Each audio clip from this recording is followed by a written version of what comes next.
The water. Bear with me 1 second. Israel, bear with me. Bobbity. No, I'll take a little bit of that strong though. Why? Nah, a little bit in the body. You be a little bit to you, brother, is a lot to me. Those are Christ.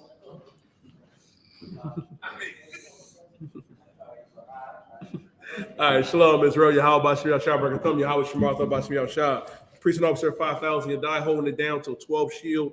General Mahayaman gets here. General Mahayaman will be in the building. Understand something? As blacks, Latinos, right, and Native American Indians, the water warrior, I appreciate you. You know, we have to come back to what our God said to do. What did our God tell us? Our God told us to obey him, man.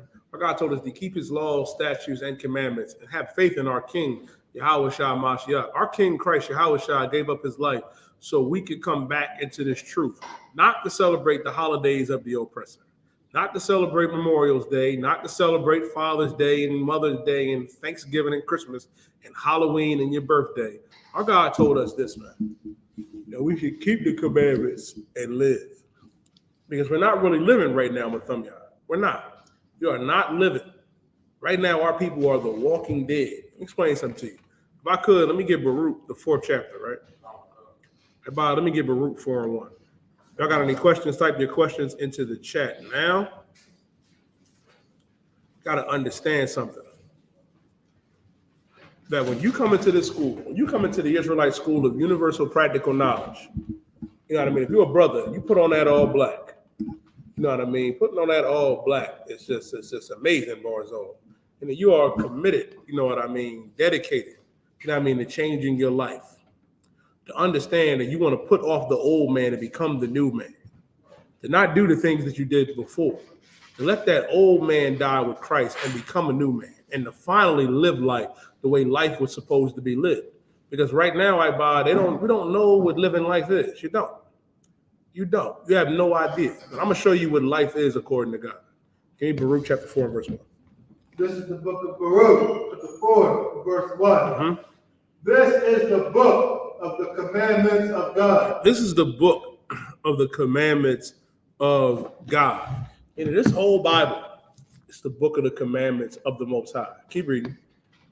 And the law that endureth forever. For a little bit. Forever. For a short while. Forever. The law that endured forever. Meaning these laws, statutes, and commandments endure forever. The thing is, not for a little while, and this is why the Christian church and the Muslim mosque has failed our people with Thunya, because our people believe that you can celebrate these so-called holidays, that you can celebrate your birthday, that you can live a free, white, and 21 lifestyle of your Black, Latino, and Native American Indian. I'm here to tell you, our God said that you can't. You cannot. Our God said this is the book of the commandments of God and the law that endured forever. It was unlawful to be a sodomite during the time of Adam, and it's unlawful to be one now. Right. It was unlawful to eat shrimp, crab, pork, and lobster back then, just as it's unlawful to do so now. Right. Wow. Keep reading. Okay. All they that keep it shall come to life. All they that keep it shall come to life. What is that life? That life is the law. That's what life is. Right. Black, Latino, and First Nation man and woman.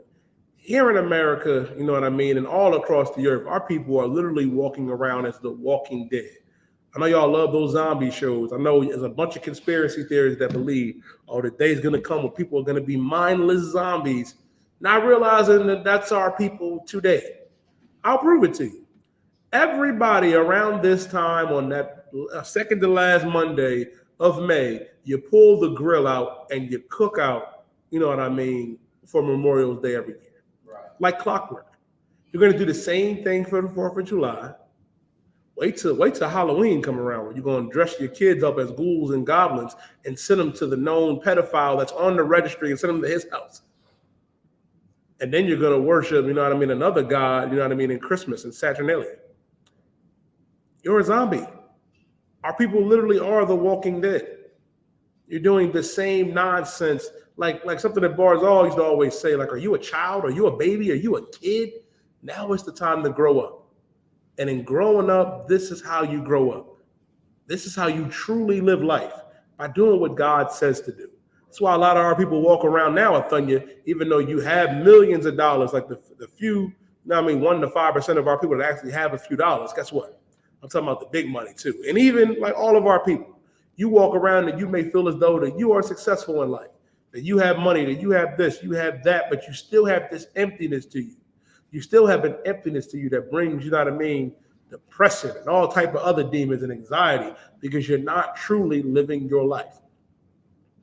You can truly live your life by coming into the Israelite school of universal practical knowledge, by putting off that old you. That old you likes to get high. That old you likes to do whatever drug and lascivious behavior. And that lifestyle is the quickest way to die. That's why our God said, this is the book of the commandments of God and the law that endure forever. All they that keep it shall come to life. You keep it, you'll come to life. Read. But such as leave it shall die. As such as leave it shall die. Thunya, give me a Deuteronomy 30. Give me Deuteronomy 30, and I want to say 19. 30. Yeah, 30 and 19, Bubba Quishaw. This is what we got to understand. Our people think we actually have a choice. I was talking to a sister about this the other day, Barzal, talking about, we have free will. We have free will. If you want to go and do this or do that, you can. I'm like this, where is that in the Bible? She was like, oh, it's all throughout, and can't show it to me. That is not what our God told us. That is not what the Most High said. The problem is you go into that church and you look at that oppressor up there, the beach blonde, you know what I mean, the bad, well, what the sister say? You know what I mean, the beach blonde, bad body built. Yeah. Listen, man, you think Christ looks like that. You think the Most High, is an oppressor. And that's not true. Our God is a father. Our God is a man, and not just any man, a black man in spirit. And this is what he said when it comes to the matter of if you have free will or not.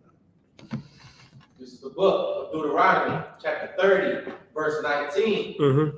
I call heaven and earth to record this day. Our God said, I call heaven and earth to record this day against you. Keep reading. That I have set before you life and death. Our God said, I set before you life and death. I've set life before you. Life is keeping the law, statutes, and commandments. And death is the penalty for not keeping it. Keep reading. Blessing and curse. Blessing and cursing. Blessing and cursing. And not realizing this is right here in the Bible. Who in their right mind, if you would ask them, you can either be blessed or you can be cursed. Who in their right mind is going to pick cursed? Who's going to pick that? Be like, no, bro, big bro, I want to be cursed. Right. I'm trying to die. And the sad part is, right by our people choose that every day, unwillingly, have no clue that that's what you're choosing. But in your right state of mind, you wouldn't choose a curse over a blessing. But then again, I don't know. Our people kind of, we kind of slow. Right. Like we was talking about it last week at Thunya jokingly. Brothers like Quatazar Karab would have chose that dinner with Jay-Z over 500,000. My bad. C-Stacks would have chosen. I'm joking, man. Quatazar would not have taken the dinner with Jay-Z. But you got some brothers that would have did it, Barzal. That'd definitely take that dinner with Jay-Z versus 500,000. So you unwillingly knowing that you are choosing that cursing. You're choosing death. When in your right frame of mind, nobody's picking that. Athunya. Our God said, I've set before you death and life, blessing and cursing. Read. Therefore, choose life. Therefore, what? Choose life. Our God said, therefore, choose life. That wasn't an ultimatum. That wasn't an option. Our God told us to choose life. Choose life. Do not choose death. Don't choose the curse. We're supposed to be blessed above all the nations of thunder. Blessed above everybody. That's what our God said.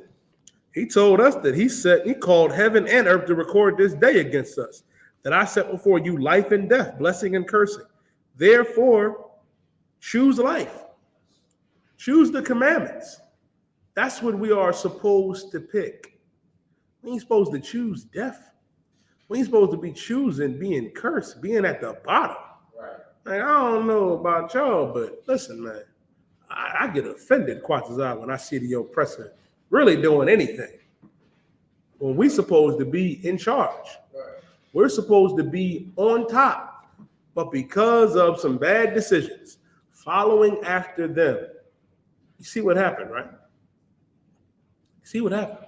You get caught up in all type of carnal things. The oppressor is good at that. He hits you with the allure of getting money, being a megastar. That's the one I don't understand, the fun, y'all. You want to be a megastar. Brother, David said that he'd rather be a doorman. He'd rather man the door in Christ's kingdom. You get what I'm saying? Ready to man the door in Christ's kingdom. Nathaniel, you gotta straighten your headpiece. Don't worry. And that should tell you the mindset that David was in. That King David was in. He said, I'd rather be a doorman in the kingdom. Being humble as can be.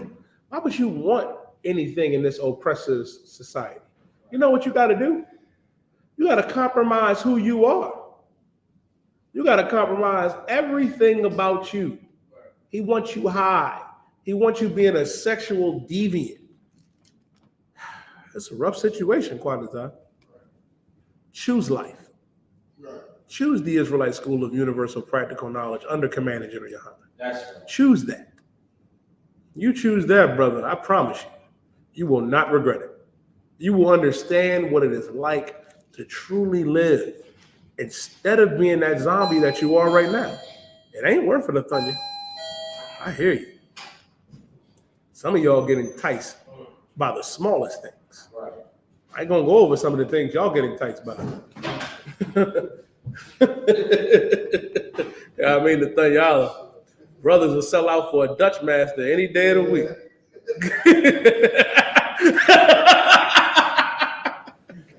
Selling out for a Swish and Sweet. I mean, Quatazar, this shit crazy, brother. Brothers sell out for a Swish and Sweet, a turkey sandwich, and a pack of Romeo Rap Snack. Shout out Officer Doc. You sell out for less, and you think you're gonna become a superstar. Understand this, Black man, Latino man, First Nation man and woman. Choose life. Choose our God. Choose our King. Choose this brotherhood, because it ain't nothing like it. I'll give you one more. Quatazar Karab, give me Ecclesiastes chapter 12 and verse 13.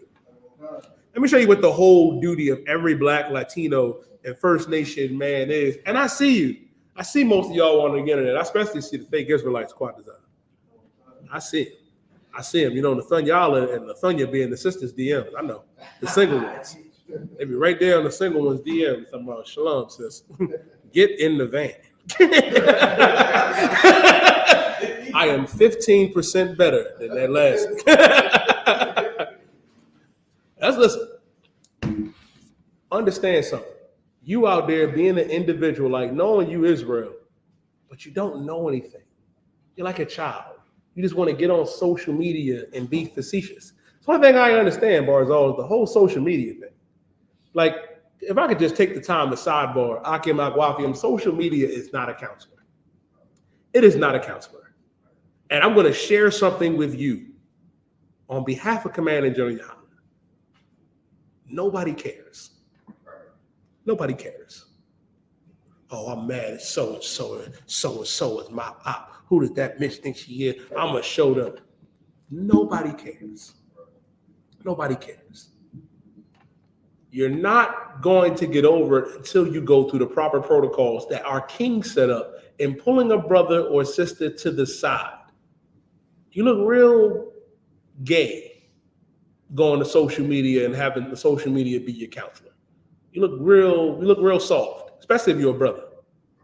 Like, your first instinct shouldn't be go to social media and talk about such and such, and then get mad enough and unfriend them and block them. Like, come on, bro, we grown men. I thought you were looking like, who the fuck? Who did that? You'd be surprised. Be surprised. You got some brothers that struggle in the closet with their proclivities. You can't be in here doing that though, because the Lord will get you out of here. Like General Mahayaman always says, stronger by subtraction. That's why the law is important. That's why what our God set up for us is important, and what our King expounded on. That's why it's always important to follow protocol. Give me Ecclesiastes chapter 12, verse 13. This is the book of Ecclesiastes, chapter 12, verse 13. Let us hear the conclusion of the whole matter. This is the conclusion of the entire matter. This is it. Keep going. Fear God. Fear what? God. Good night. Fear God. That's what you got to understand. You got to fear the Most High. I see y'all talking about, I don't fear nothing. Yes, you do. Yes, you do. Y'all afraid of a lot of things. You know, it's you know, but some guys, it's a few things that I realize that brothers are afraid of. Not brothers in here. You're afraid of counsel. You're afraid of the oppressor. Ooh-wee. Ooh-wee. Those are the main two things. And when I say afraid of counsel, you're afraid of being wrong, because Satan got you in your mind thinking that you are right, that you are right about everything. No, you are not. You're afraid of the oppressor, you're compromised, and you're afraid of counsel. You can't be like that and be in here. You cannot, because you're not going to last. You have to fear the Most High. And let me explain something to you. There are things worse than death. I don't think y'all understand that part. There are things far worse than you physically dying. The Lord could put you in a situation where you could wish you was dead. And you could wish you was gone. Fear the Most High. You too busy looking at the oppressor and too busy, you know what I mean, worried about nonsense that don't really matter. You'll talk yourself out of a crown. You'll let Satan talk you out of a crown. Don't be that brother and sister. Keep going. And keep his commandments. And keep his commandments.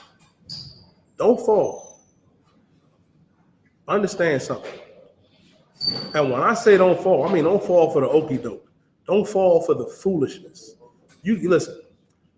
Our people get beguiled by Satan all the time through promises of richer and grander and all type of nonsense. Go ahead, Thunya.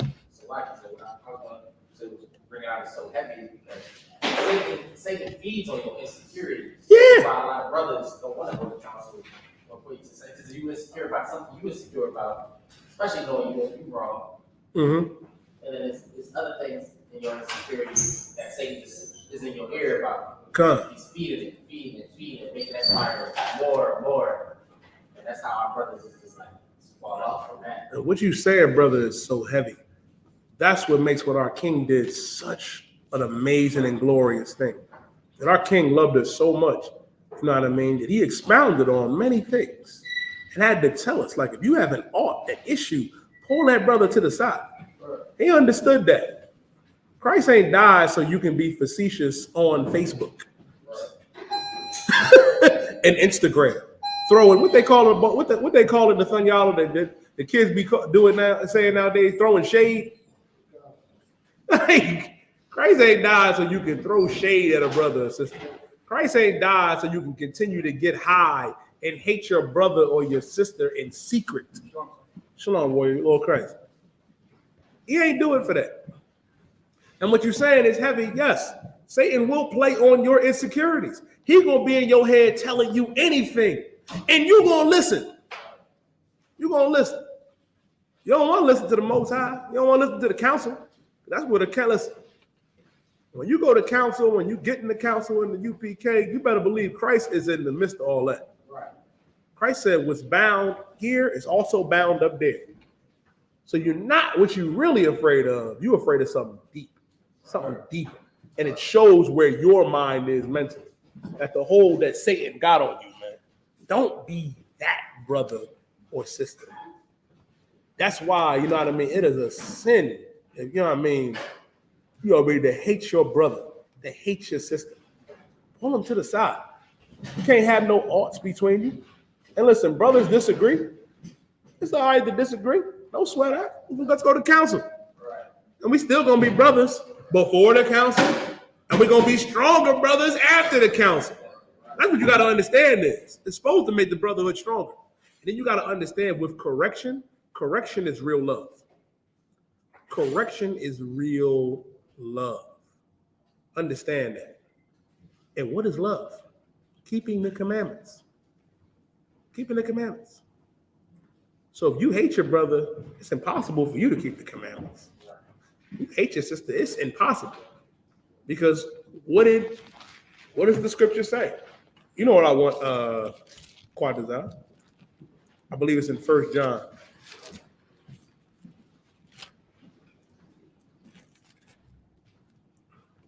Yeah, you know what I want? 1 John 4 and 20. Let me get 1 John chapter 4 and verse 20, Bubba for sure. You see it all the time, Nathaniel. Like in the whole duty of man is to keep these commandments, which includes you have to love your brother or your sister. You do. Read what you got, Quadazar. That's the book of 1 John, chapter 4, verse 20. Go ahead.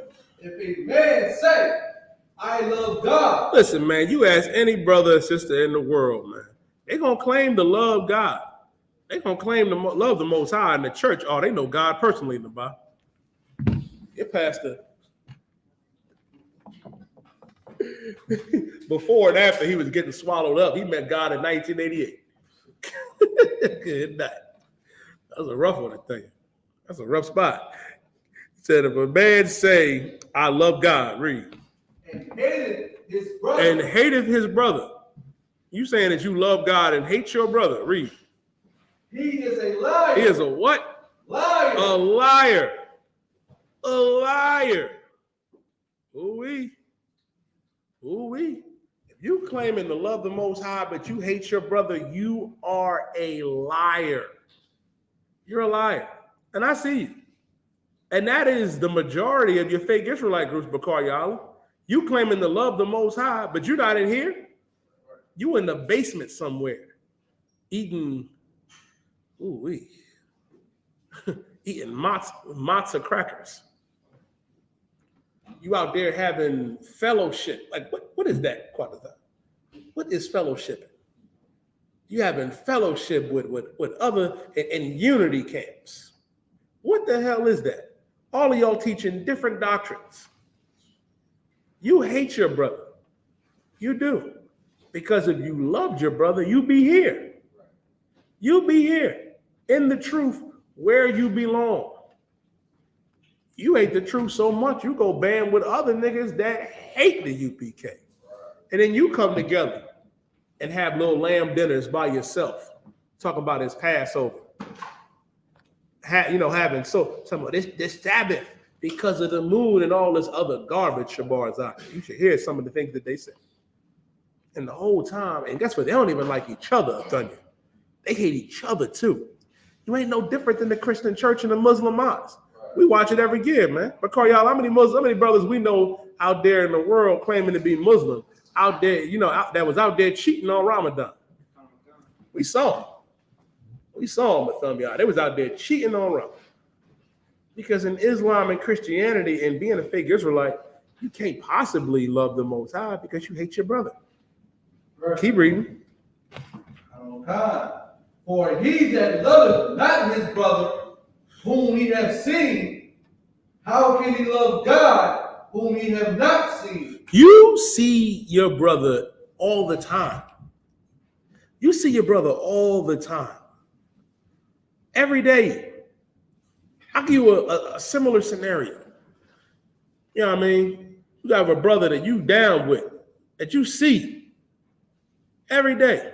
And you think we cool the whole time. You know what I mean? He got a little alt against you. You're just afraid to, you know what I mean, to come to you about it. Especially in that church. Oh man, put on that fake smile. They do it every week. They do it every week. Claiming they love God and love each other, but they abusing each other and each other's babies. And hating on each other. You see him. How can you claim to love the Most High and you see your brother every day and you hate him? Read that again. Right there. How can He loved God whom he have not seen. How can you love God whom you have not seen? You ain't never met or seen the Most High in your life. And I want to talk to some of y'all fake Israelite groups. Listen, man, and some of y'all brothers, I be seeing you on TikTok. One brother be claiming he get counsel from the Most High directly. And I'm like, brother, now, brother. Like, no, done. He thought, listen, you want to brother think, you know what I mean, that the Most High is in correspondence with him. Brother, that's Satan. That is Satan talking to you. That ain't the Most High. And you ain't never seen the Most High. Like, you don't know quite a lot. Like, it really burned me up when they be like, well, God told me. Will God do it? Won't he do it? If that's the case, and I'm going to give a few scenarios. Brother, if that's the case, then, you know, if you talk to God, then why is your life still in turmoil? Right. Why, you know, why ain't things going right for you? How come you're not a billionaire yet? How come you ain't on the cover of Essence? Sis, how come you ain't got no man? Why can I go on your page and there be a link tree and a payment option of $7.99 if God is talking to you? And some of y'all brothers with these mixtapes.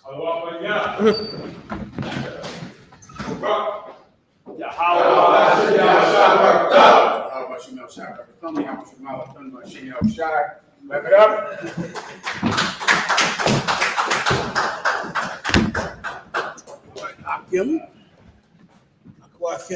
I need my phone. It'll be here in a minute, but I think I sent you a few things. What we have? You have problems? Okay, no sweat. All right, Akim Agwathian.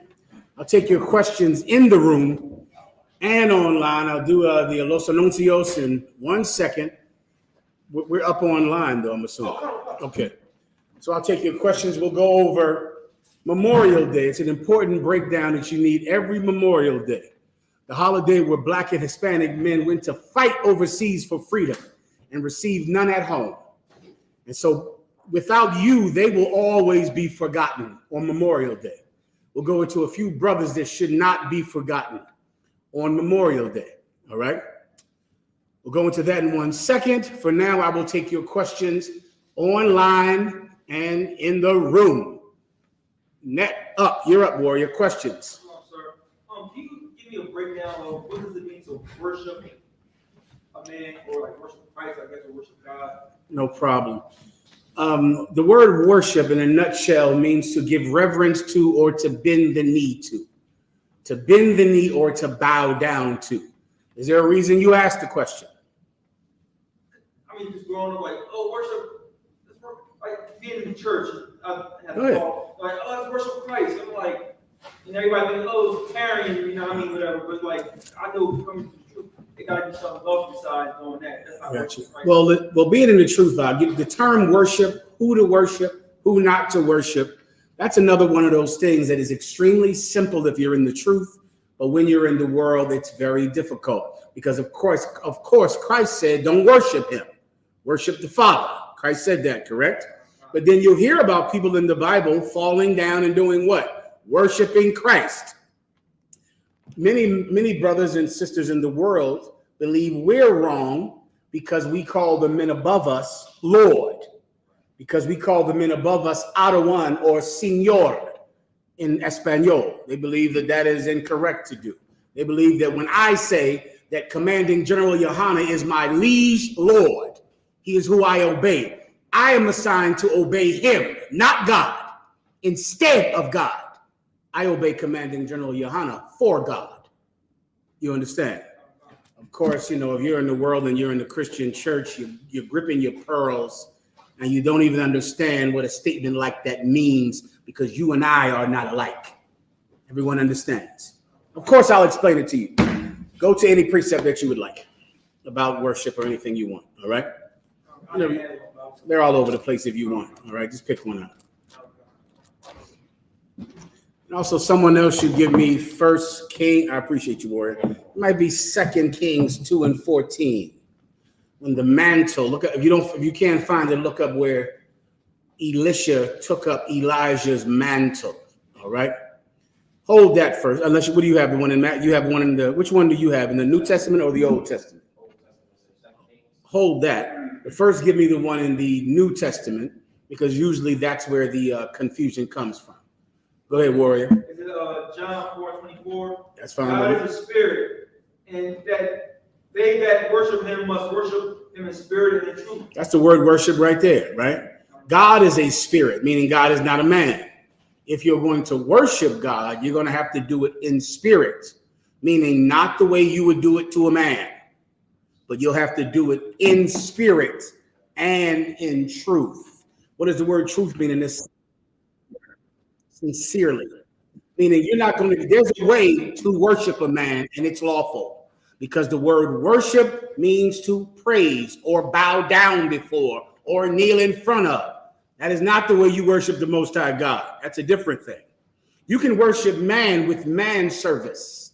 You can look like you obey him. You understand? It's a way to do it. You can say, yes, sir. Yes, sir. They do it in the white man's military all the time.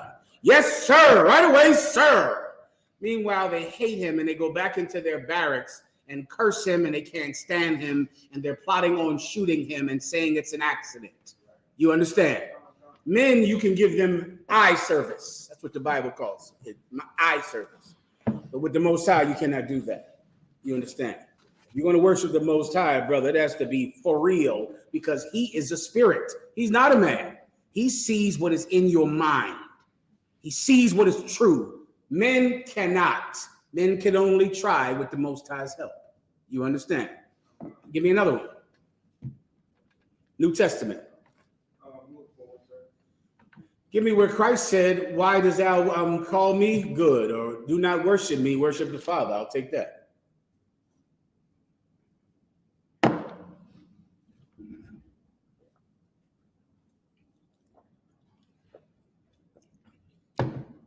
Water for the drink, warrior. It's outstanding as usual. Go ahead. Matthew chapter 19, verse 17. Mm-hmm. And he said unto him, why callest thou me good? Who's speaking here? What color is it written in? Red. It's in red. Young brothers and sisters, that means that this is a quote from Yahawashi, our King, Jesus Christ. Keep going. There is none good but one. There is only one person that's good. Keep going. That is God. Meaning the Most High is the only one that's good. Why are you calling me good? Let me ask you a question. Is Jesus Christ good? He's the best. Do you understand? Yeah, he's good. Are there any other men that are good? Yes, there are good men all throughout the Bible, and good men in this room, and good men all throughout the earth fighting the good fight. There are good men. Of course, Jesus Christ is good. So what does he mean then? There is none good but the Father. What is he saying? What's the point? Huh? What's the spirit of this? What's the truth of what he's saying? Officer. To worship God, not him. Why? But he said no man is good but him. That's what he said, which is, of course, literally not true. It's not true that he's not good. He's the best. Do you understand? But he absolutely said there is no one good but the Father. Why did he say it? Officer. Right here in the middle. Come.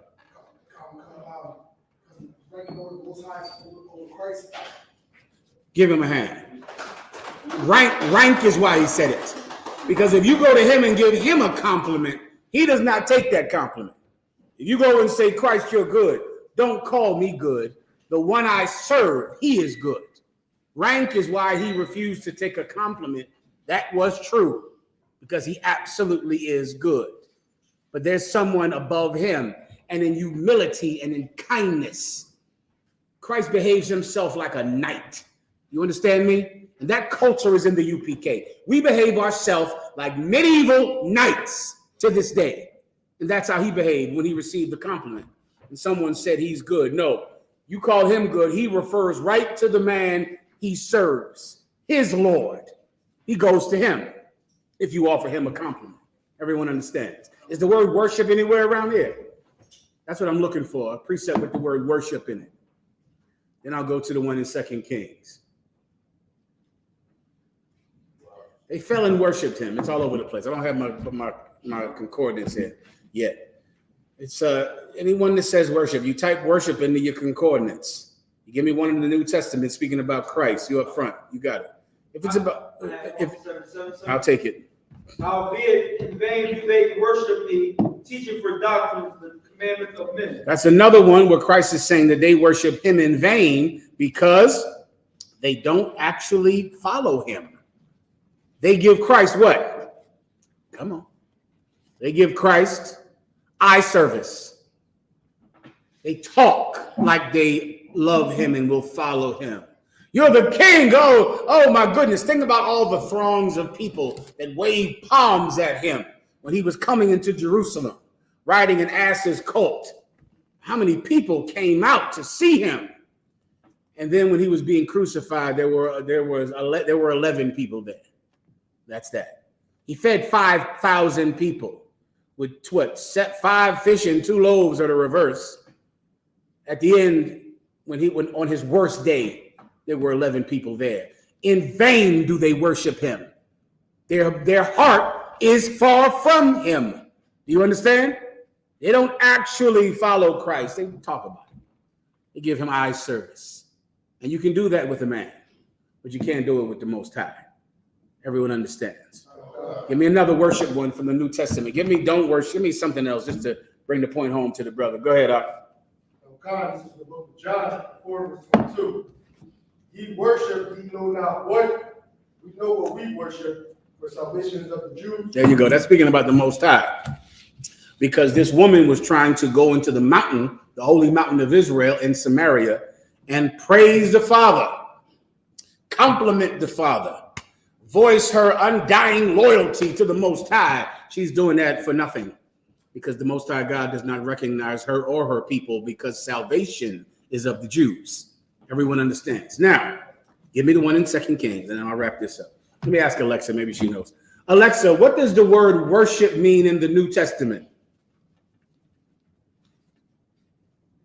The word worship in the New Testament means a feeling of deep reverence, admiration, and adoration for someone or something. It is expressed through heartfelt love, dedication, and devotion. By the way, Alexa, stop. I mean, that's pretty good for Alexa, because she said someone or something. What does that mean? You absolutely can praise a man, compliment a man. You can voice your loyalty to a man. It is not a sin.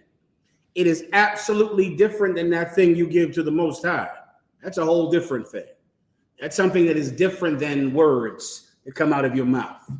It's different because he sees into your heart. Everyone understands. To prove it, give me the one I asked you for in 2 Kings. God, this is the book of 2 Kings, chapter 2, verse 13.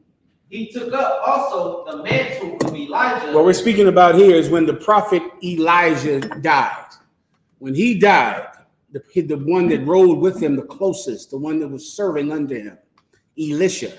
Elijah was Elisha's liege lord, his lord.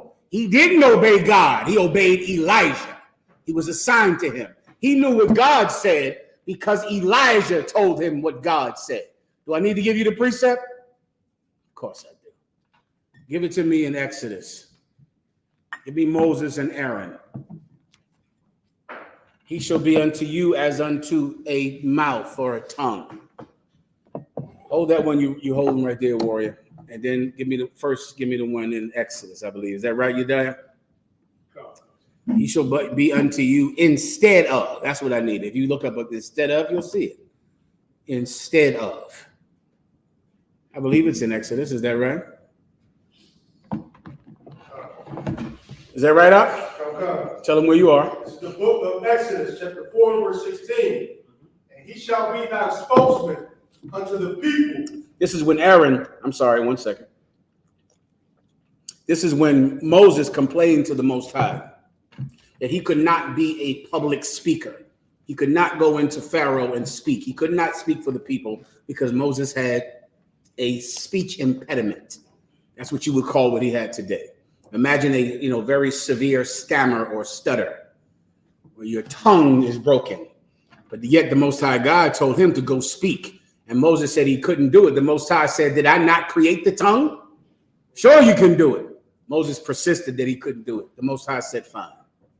Like any good father, He was kind to Moses, and he said, okay, instead of you speaking, I'm going to send you Aaron. He's coming down the road right now to meet you, Aaron. He sent him Aaron. And he said, when Aaron gets here, read it from the top. From God. And he shall be thy spokesman unto the people. And Aaron will be your spokesman unto the people. Go ahead. And he shall be, even he shall be thee. Start again.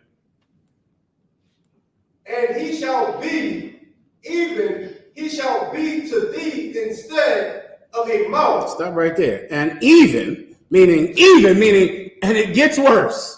This is how extreme it is. Not only is he going to be your mouthpiece to the people, he's even going to be. You understand it now? It's worded in Old English, which you have to practice to know. But today you would say, he's going to be your spokesman unto the people. He's even going to be what?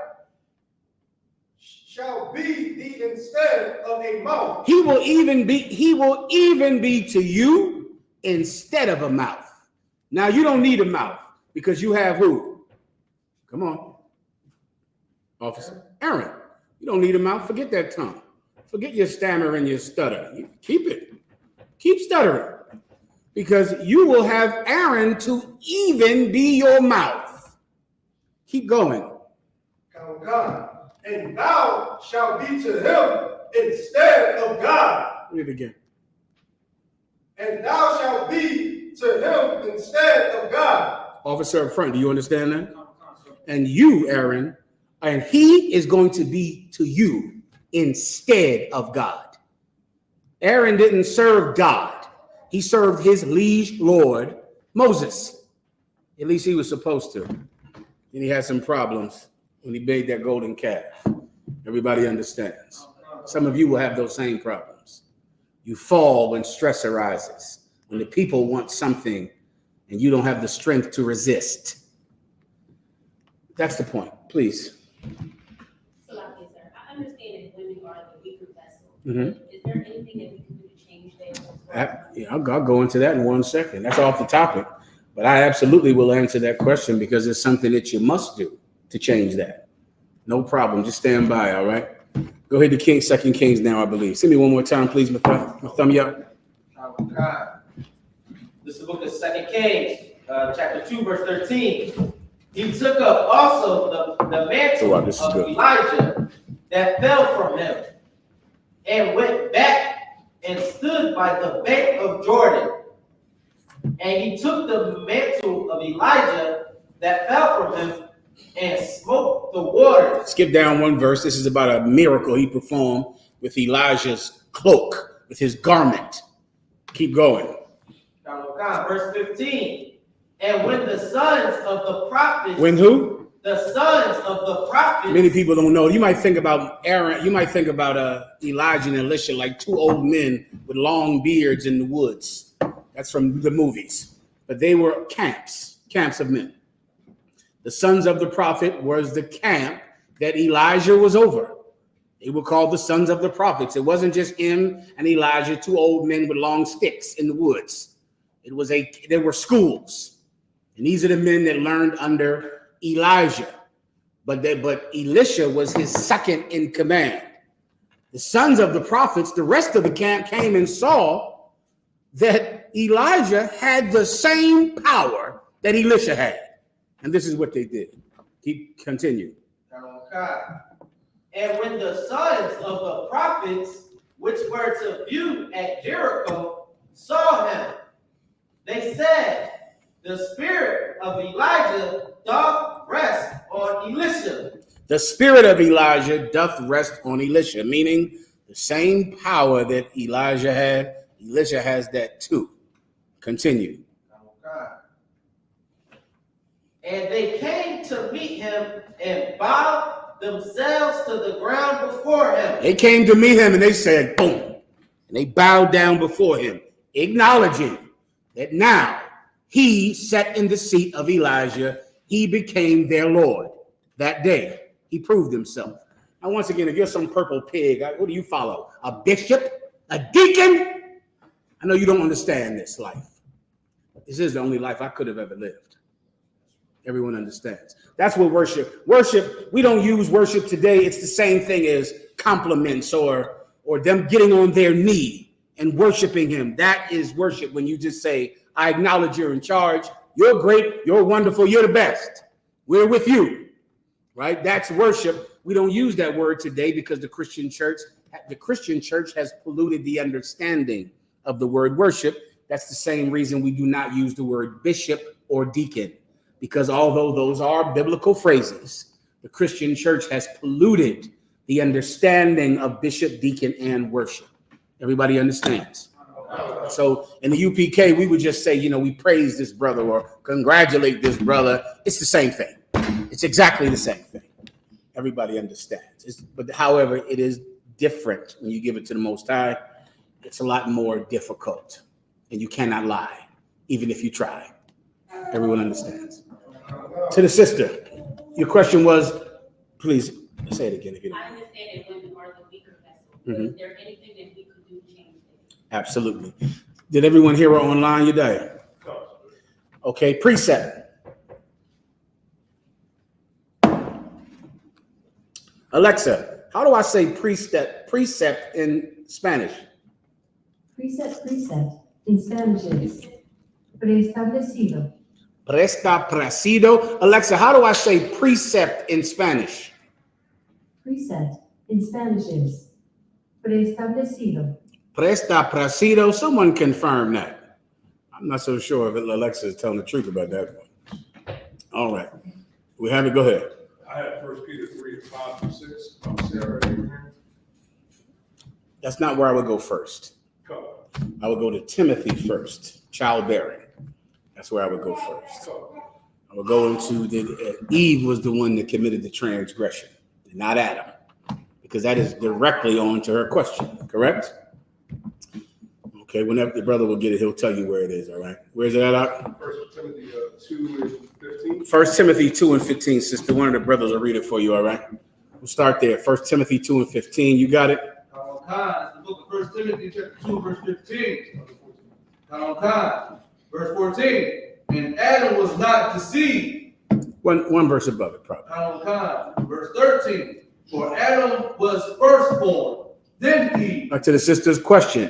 When you read the word form there, the Christian church makes you think that God, was creating their bodies when it says form. That's not what it's talking about. All right. When it says that Adam was formed, it means that the Most High created this man who now could serve God. The creation that Adam received here was spiritual. You understand? So the best way to get this is Adam came into the truth first. He was formed. You and I are not the people we were years ago, correct? At least we shouldn't be. Everybody understands, right? We were formed the day we saw the camp, the day we saw Tazariot battling polite, the day that we heard Commanding General Yohanna speak to young brothers in the ghetto, the day we came to class and put on all black. These days created us. They formed us. Well, Adam was the first one to come into the truth, not Eve. Everybody understands. Go ahead. Verse 14. And Adam was not deceived. Adam was not what? Deceived. Adam was not deceived. You know about the story about Adam and Eve, sister, correct? Adam was not deceived. You know that the figurative serpent beguiled Eve, not Adam. Adam was not deceived by that figurative serpent. Go ahead. But the woman being deceived in the transgression. But the woman being deceived, what? In the transgression. Read it for one more time. I think you're missing a word. Being deceived was in the transgression. The water. But the woman being deceived was in the transgression. That solves that mystery. Who was at fault for the Garden of Eden? Eve. It's right here in the New Testament. She was at fault. She was the one that was naive, which is where that word comes from. All right? Nigh means near. Eve is who a stupid person is near to. You're near to Eve. Keep going. Verse 15.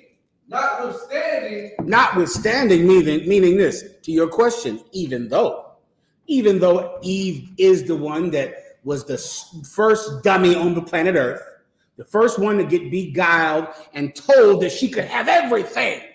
She could have it all. She would be a god. That's what the serpent told Eve. I think about that dumb idiot that Puff Daddy beat the piss out of in that hallway. You know what I thought about this driving over here today?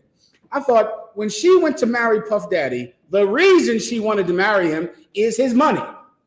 And I can guarantee that after he beat her in what? 2016. How many years ago is that? That's like 8 years ago. I guarantee for 8 years, this is what she's been saying. He hasn't went to jail. Nobody will do anything about it because of his money. Because he paid to have the video hidden. Because he paid the hotel security. Because he paid to hide the evidence. Bitch, you married him for the money. And then he didn't get prosecuted. Come on, sister. He didn't get prosecuted because of the money. The money is why it's been 9 years. The money. The same money that is the reason she married him is what he used to push the case down and to hide evidence for 9 years. He gave $50,000, they said, to the hotel to suppress that videotape. So for 9 years, for 9 years, she's been sitting around like, when is Puff Daddy going to get arrested? I can't do anything about it. He has too much money. I can't do anything about it. You're a dummy and stupid. You are naive. You didn't realize that his money was going to get you and then defend him against your claims of abuse. His money. His money is why he can't get convicted. His money. You're a stupid, dumb bitch. That's what that girl is. I'm sorry for the babies. I apologize. I'll try to refrain. Everybody knows, though. All right? She's an idiot. You don't want to be like her. You understand? You don't want to be like her. So, what do? Please read. She shall be saved in childbearing. She shall be saved in what? Childbearing. In what? Childbearing. Listen, you don't want to be like Eve. Congratulations. I don't want you to be like her either. Hell, nobody wants it. This is how you get saved. Are these your children? How many? That's a start. Give her a hand. That's a damn good start. I think you're working on it, right? I think you far into working on it. Good job, daughter. Well done. She shall be saved in childbearing. Childbearing, you can't be dumb to do that. Please believe it. Oh, that takes strength that you don't have unless you know when you have a child. And that baby, when there was pain, oh my God, it almost starts immediately with the morning sickness. I mean, it's like immediate. Immediately, a silly woman, something will be required of her that she better step up and have.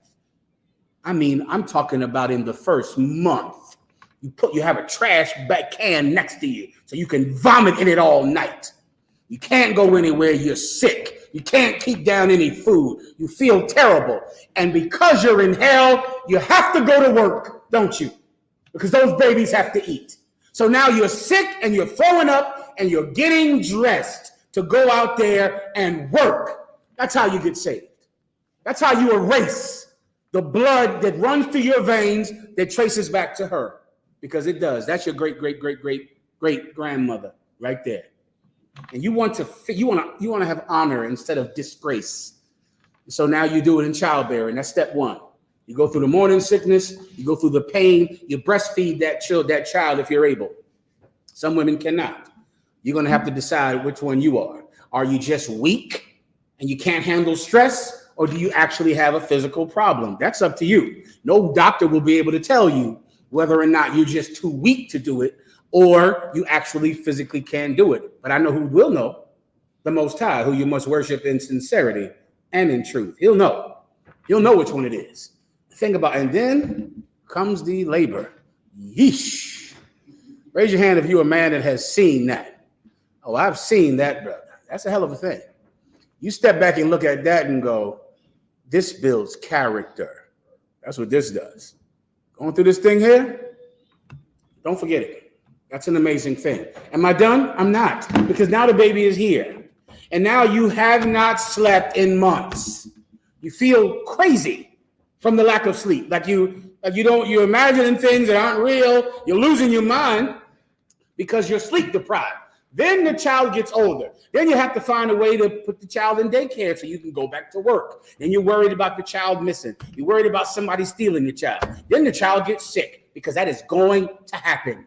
The child is going to get sick, and the child is going to be in pain. And you'll sit in that emergency room, which seems like 2 days. And parenting is heavy, because years later, I realized this. I don't know when I realized this. It damn near was last week.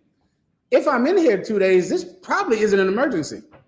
Now, that never even occurred to me. You're just sitting there, you're in there for 15 hours, 27 hours. Never did I think, damn, maybe I could just go home because I'm sitting here for 2 days, which means this is not an emergency. Guess what, brothers? Nobody goes home. They sit there for 2 days. They sit there and feel in their minds, this is an emergency. I've been in the waiting room 3 days. That'll save you doing that, going through that. Then the child gets older. Now it's time to go to school. Oh boy. Then you got to protect them from all those cousins that are going to try to molest her. That's what's next. All of the people out there that are going to try to inappropriately touch your children, they are out there, and you know they are. And now you're worrying about them. Then they got to go to school. Then who's bullying them in school? Come on, man. You lose your damn mind, but you will change as a person if you're willing to go through that. Everyone understands. Childbearing, go ahead. If they continue in faith. If they do what? Continue in faith. Let me tell you something. Adam came into the truth first, but then Eve was formed. So what does Eve know she was ever in the faith? Officer? Trooper? You're right. He's right now. But give me before that. If continues means she's already in the faith, when did she come in the faith? It's right there, up front. When she give him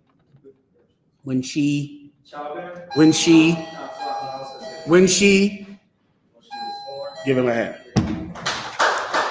When she was formed. That's when she came into faith. Well, if she wants to replace the disgrace of Eve with honor, she will stay in the truth. Why does that matter? Because a dummy is going to leave the truth. Why? Come on. Because her husband has another woman. Because you traced his phone. I learned about something today I never understood. I've heard it 1,000 times. What is this thing when somebody will send you their location? Now, what does that mean? Now, let me explain it as they told me today. I still don't get it, because does that mean that, is there a button you can push to tell people where you are? Hey, go ahead. Yeah, it's 2 buttons, so you can send your current location where you're at. You can also have you track your location for a certain amount of time or infinite, like forever. So You have meaning, and you want somebody to do this? you can select it if you want to. Like, Is it on an app or something, or is it built into the phone? into the phone with Apple phones. Apple, okay. It's not on the Samsung phone. Oh, that's the one y'all better get then. you tired? What you want to say? What does that mean? Something that was naive. Go ahead. You know what I mean? Figured out my location, because I may have logged into the iCloud. Now you really confuse me now. It's something called an iCloud, but why do people log into it? But why would you log into iCloud for what? What did you want to do on it? Search, like a search engine or something. Store things. Oh, like pictures, things you save in your phone. So if you log into it to look for an old picture or old something, she knows when you went in it. Some pictures and videos have the location.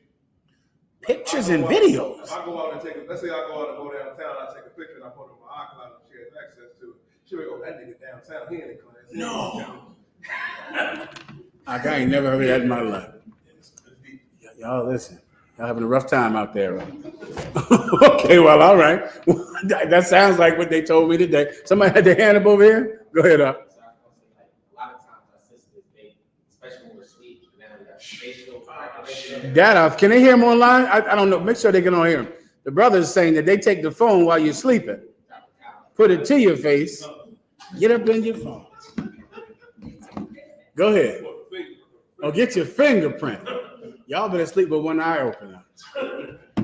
All right. Well, I guess that's happening. Okay. Well, go ahead. So like for Samsung, Shar brought up a good point.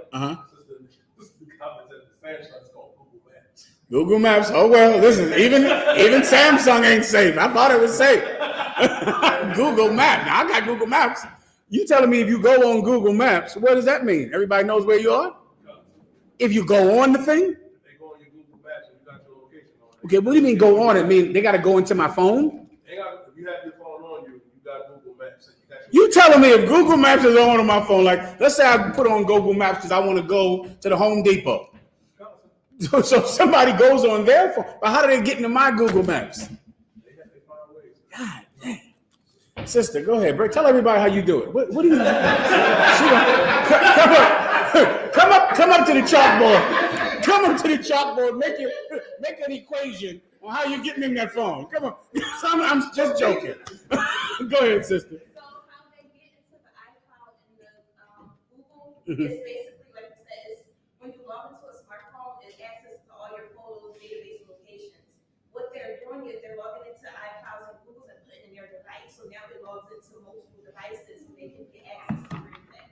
That's hard. That's too complicated for me. Already, I don't know what she said.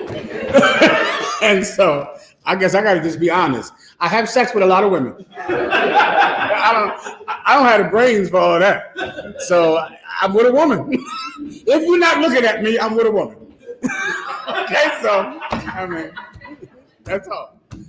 Anyway, things like that will make a woman leave the truth if she's naive. She will not continue in the faith she was formed in. She won't keep doing it because a woman's life so much of the time is built around a boy. So if your entire life is a boy, if you're nothing else, if you don't want to go to college and school or learn a trade, if you don't want to do anything but be with a boy, eventually you'll leave the truth because that kind of pressure that you pour into him will not be welcomed. He won't be able to fulfill everything that you are. And a woman has so much energy that if you don't have anything in your life but him, then you will be unfulfilled. And then when he gets another woman, to you, it will be like you lost your career. It will be like you dropped out of school. It will be like you got arrested, you lost your career, you lost everything. Why? Because I found out that he went to this girl's house. So now because of that, you've lost your life, and then you leave the truth. And then, of course, you never get cheated on again, right? That never happens again to you the rest of your life. You're naive. So what do? You do the best job you can with those children. You stay in the truth. Stay in the school. Don't leave the school like so many naive women have done. Continue. And charity. And what? Charity. What is charity? Charity is kindness. That's charity. You can break it down as love. To understand it, you want to think kindness, that a woman is kind. If you can be kind, it can be difficult to be kind. So many women are taught to be cruel because cruelty is physically satisfying. It feels good to, when you get in a road rage incident, if you drive, it feels great. It feels great to, man, you mother effer, give him the finger, chase him down the highway, get into a good scrap and a good fight, like Love and Hip Hop, right? Love and Hip Hop, throw a champagne bottle right in their face, pull their hair, get into a good scrap. Oh man, you're gonna feel so alive. It feels good to be cruel to people. It feels good to tease some girl about what she looks like until she cries, to be a mean girl, to hurt other girls' feelings, to belittle a man. It feels great. Kindness, however, will make you a better person. It will make you better than Eve. Kindness. You want to be kind to the poor, kind to people who need your mercy. You want to be kind to them if you don't want to be like Eve. Keep going. And holiness with sobriety. And what? Holiness with sobriety. And holiness. What does it mean to be holy? To be separate. Don't be a common trollop. Don't be common. Be different. Be separate from the girls on your job and the girls, your best friends. That's where the whole BBL industry has been so successful because people believe that women are nothing but their body. Women are nothing but sexual objects. And you want to let the world know you're not like that. That's not what you are. You're different than them. You're holy. You're separate from the world, separate from uncleanness. You're not like that. To be holy, what? With sobriety. What does it mean to be sober? To think clearly. Too many times a woman is too emotional to think clearly. She's drunk on emotions. Well, if you can do these things and practice these things, boy, oh boy, you can really not be naive. You can be very different than Eve. Everyone understands, all right? This is important to the topic I'm going into tonight. I'm going to go into a woman who is absolutely cruel, who is absolutely seductive and cruel to her husband, a woman who is evil to her husband. This woman is the wife of Nathaniel 7 of the IUIC. Nathaniel 7, is that his name? The Bishop Nathaniel. His wife is evil. She's an evil woman. And she corrupted nasty Nate. And because he loved her, and because more than likely Nate's wife is the first woman he ever had relations with. Because Nate grew up a nerd who girls did not like, who didn't think he could get women. And one day a woman finally gave him some. And then that woman went and corrupted him and pulled him out the truth. Bishop Nathaniel's wife is an evil woman now. And she hurt that poor brother. How do I know? I have her teachings here in class tonight that she wrote down, that she used to give to every sister that came into the Nathaniel 7 Bishop IUIC Purple Pig group. I have the writings here. Where did I get them? You know where I got them, don't you? Don't you know where I got these? I have them. And in these writings, she's saying how women can absolutely go to class on their period. I have it here in the writing. And she has the precepts that she gives all the new sisters. She's the one that designed those effeminate garments that they wear. She's the one that chose it. And she's the one that made sure her husband left the U.P.K. because we taught him he could have another woman. He said that's why he left the U.P.K. I have her writings, her doctrine, the doctrine of Mrs. Bishop. I have it right here tonight. Do you not, Udiah? I sent it to you on Messenger. You have it. We're going to read it in a minute. She is just like Eve.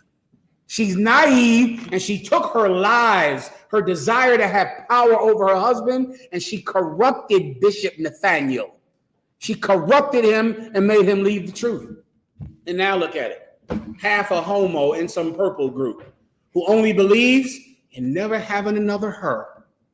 He only can have one of her. I have her writings. You guys go pull them up on the screen while we. It's in Messenger. Messenger on Facebook. I hope. I sent it to somebody else. No, here it is right here. Is this some other? Let me see. I never look at the picture. That's you, right? Oh, you sent it to my other. You can't get it. You good to go. All right, I'll take a few more questions while I'm waiting. Go ahead. Questions? Call, sir. This is from, I have two questions from Officer Level 1 out of California, Southern California, sir. He said, Shalom, General Yahweh, can I get a breakdown of 2 Maccabees 3 and 23 to 26? No problem. Go ahead and read.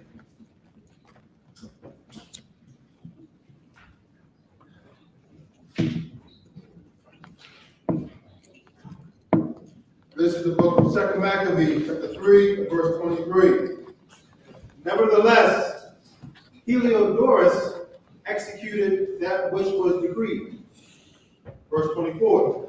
Now, as he was there present himself with his guard of the treasury. You gotta make sure I do it with enough time before you got to go up, all right? Because this is on your phone, all right? Go ahead. You got to give me more. I don't know what we're talking about here. Go ahead. Now, as he was there present. Give Faba 1. He's going to have to give me more. Just tell me what's the point. All right. What's the specific thing I need to break down here? Until that, I'll move on. All right. Next. Sir.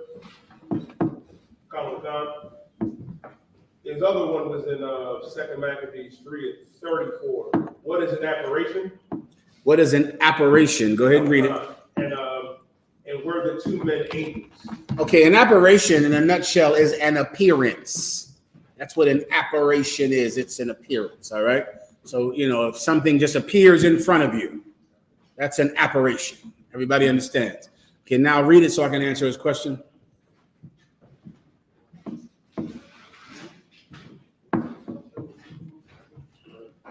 Second Maccabees 3:34. This book of 2 Maccabees 3, verse 34.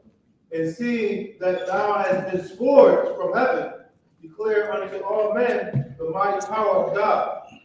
And when they had spoken these words, they appeared no more. Okay, to my memory, these are angels. That's to my memory. And they're speaking for the Most High God, which would literally make them angels, messengers from God. So these are angels. Next. Sir. Another brother asked, sir, he said, Shalom, sir. He said, if I have one child with one rib, does that make my other rib his stepmother? And what is the school's stance on step-parents, specifically stepfathers? Got you. Okay, as far as that, where you got one rib you have a baby with, another rib you do not have a baby with. The Israelite school of UPK does not use the term stepfather, step-parents.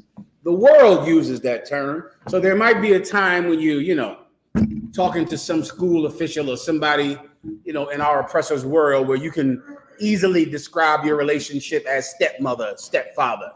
You get my point?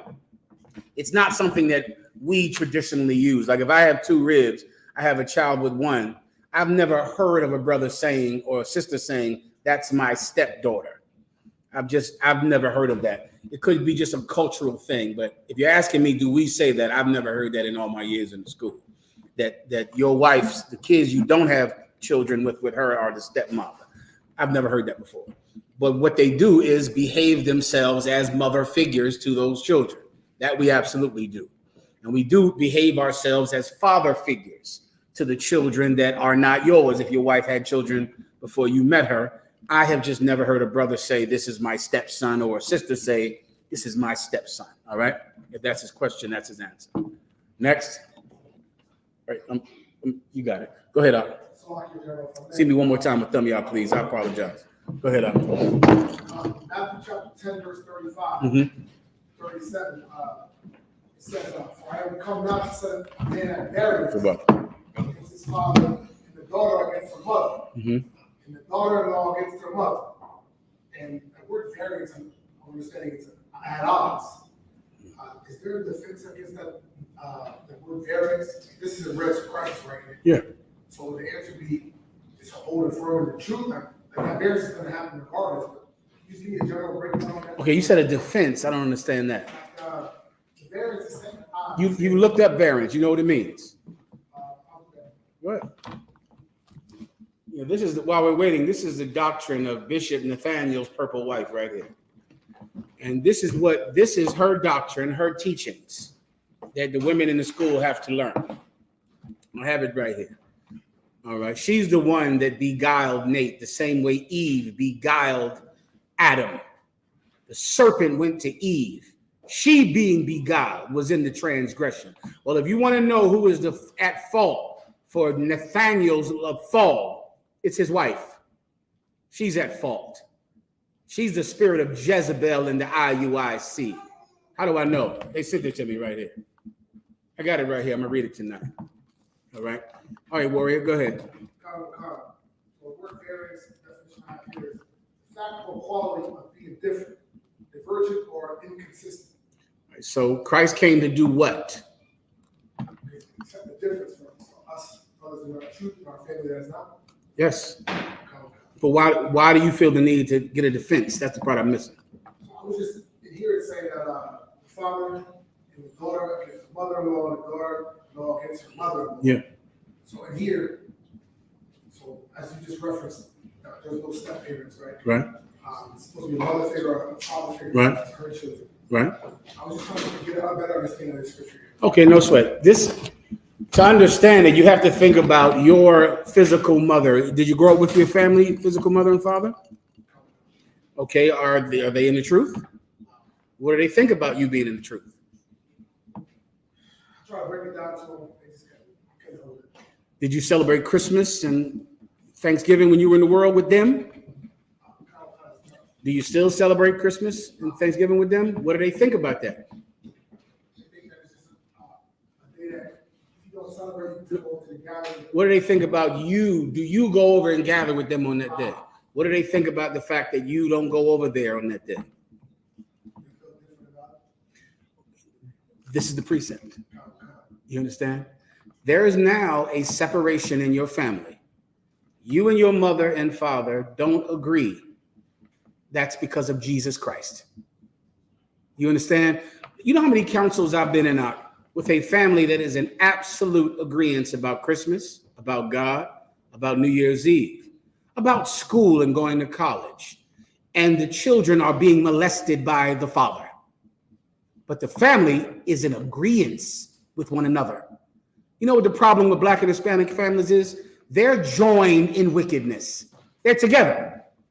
They're absolutely in league with each other. There is no problem. Go over there on Christmas. Problem do they have? None. You're being molested in the back room. But there is no schism. There is no problem in the house. You know what the I.S.U.P.K does? We turn families upside down. We wring them out. We destroy their peaceful Christmas. Destroy Thanksgiving. We destroy birthdays and Valentine's Day. And now because of that, we can all look at that little girl who is crying every night because someone is coming in her bedroom and touching her. The same man that sits at the dinner table. We destroy families. Barakatah Yahweh, why Yahweh Shai?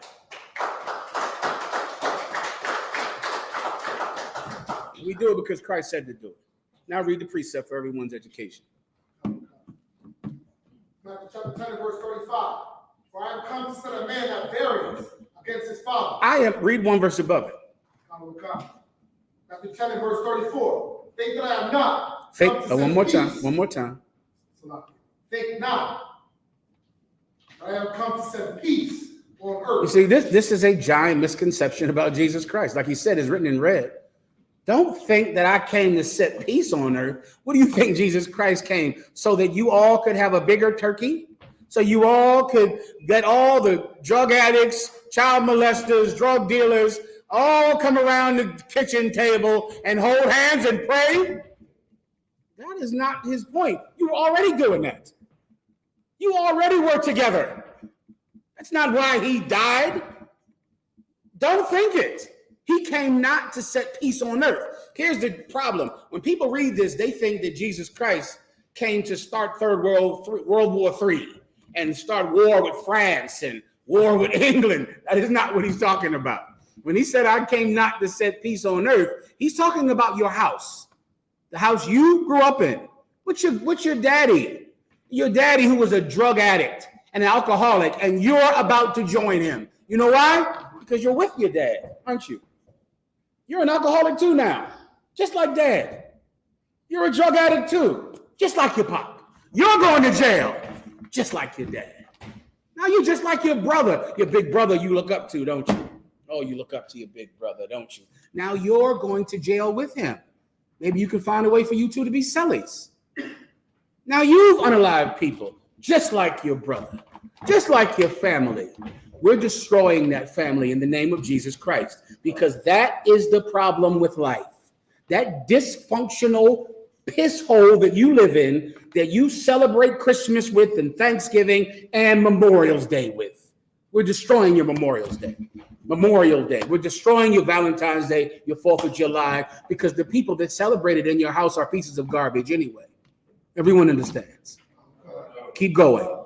I come not to send peace, but a sword. I didn't come to bring peace, but I came to bring a sword. Then he's going to describe what he does with that sword. He's not going to stab the Russians with the sword. He's not going to stab military people with the sword. That's not what this sword is for. This is not a sword for killing people in a battle. I came not to bring peace, but a sword. To do what? Read. Verse 35. For I am come to set a variance against his father. What does he do with this sword? He slices your relationship with you and your drug addict and your alcoholic father. Now that relationship is over. So now your father is a child molester and a drug addict and a drunk, but you will be nothing like him. Why? Because of the sword of Christ. Now you two don't drink together and smoke weed together anymore like you used to.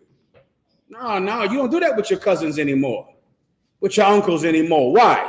Because Christ separated you and your father. He did that. Continue. The daughter against her Goodness. You want your wife to be like her mom. It's up to you. It's up to you, Al, if that's what you want. You want to build a family? You want her and her mom to see each other every day? You want her to be just like her mom? Christ separated you from your mother. So you don't have to have 10 different men. You hear what China Monet said? China Monet said her mother had 5 men, and she wouldn't listen to any of them. China Monet needs to be separated from her mother. She needs that, or else she'll be just like her mother. And here we do it. We make sure that your mother, she's a hoe, she's a prostitute, she's a loose woman, she marries men for money, she does all these things. She had 3 abortions. You're the baby that the doctor told her if she had another abortion, she couldn't have kids anymore. So that's why you were born. You're not like her anymore because of Christ. Continue. and the daughter-in-law against her mother-in-law. Keep going. Verse 36. And a man's foes shall be they of his own household. Why will a man's foes be them of his own household, officer? All you got to do is don't think, just read. Why will a man's foes be them of his own household? Because of Christ. Because that's what you just read. Because of Christ. That's why you're not at Christmas dinner. That's why your family is angry at you and upset with you. Because of Christ. Understood? Good to go? All right, where are we at? Anything else? You die? I have it, sir. Go ahead. I showed it on the screen for everybody. You want to do it now? Concert. I showed it. We do it. Did you read it to him? You didn't read it. Put it up on this so I can. Let's go ahead and read it real fast. I can damn near see it. Okay. Hold on. There it is. Make it nice and big. All right. Oh, I forgot to do Memorial. Is it Memorial's Day or Memorial Day? Who knows? Memorial Day? All right. Memorial Day. I've been saying Memorial's Day. Y'all ain't even say nothing about it.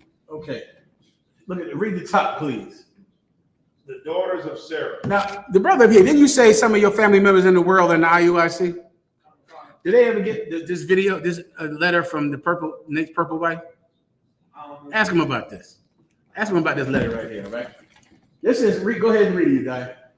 So Leviticus 15 verses 19. So this is, for those of you who don't know, this is a letter sent to me from someone in the IUIC who received these letters when they came into the Purple Awakening. All right? And they said, this is what Nate's wife sends all of the women in the school. They call them the daughters of Sarah, and she is their Lord, liege lord. They have to all obey her. And this is the writings that she's writing. Go ahead. Come, sir. It says that if a woman have an issue and her issue be blood, menstrual cycle. Can I stop you just to skip down to here to show you that it's written from a woman, which will let you know it's written from her. She signs it at the bottom. Read that right there. If I start my menstrual cycle on December 1st. Okay, that's a woman, right?